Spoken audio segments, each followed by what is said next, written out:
Hello বন্ধুরা, তোমরা সবাই কেমন আছো? তো বন্ধুরা, আশা করি তোমরা সবাই ভালো আছো। তো ক্লাস বেঙ্গলি গরমে সবাইকে স্বাগত। তো বন্ধুরা, আজকে আমি রান্না করছি আলু সিদ্ধ করে থানকুনি পাতাকে একদম শুকনো শুকনো করে রান্না করছি। তো প্রথম থেকে ভিডিওটা আমি দেখাতে পারিনি, একটু অসুবিধা ছিল।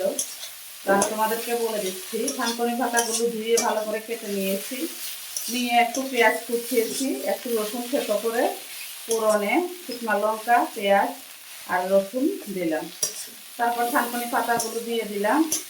দেওয়ার পরে আমি দুটো আলু সিদ্ধ করে রেখেছি, সেগুলো দিয়ে দিলাম। তাহলে খেতে খুব সুস্বাদু লাগে। তো তোমরা কে কে এভাবে ভালো খাও, একবার বানিয়ে খেয়ে দিদিভাইকে কমেন্ট করে জানাবে যে কেমন খেয়েছো। একটু যারা না মিষ্টি খাও দেবে, নুন মিষ্টি হলুদ দেওয়া হয়ে গেছে।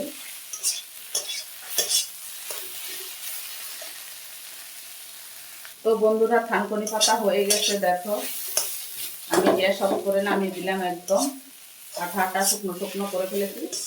গরম গরম ভাতে এখন পরিবেশন করব। তো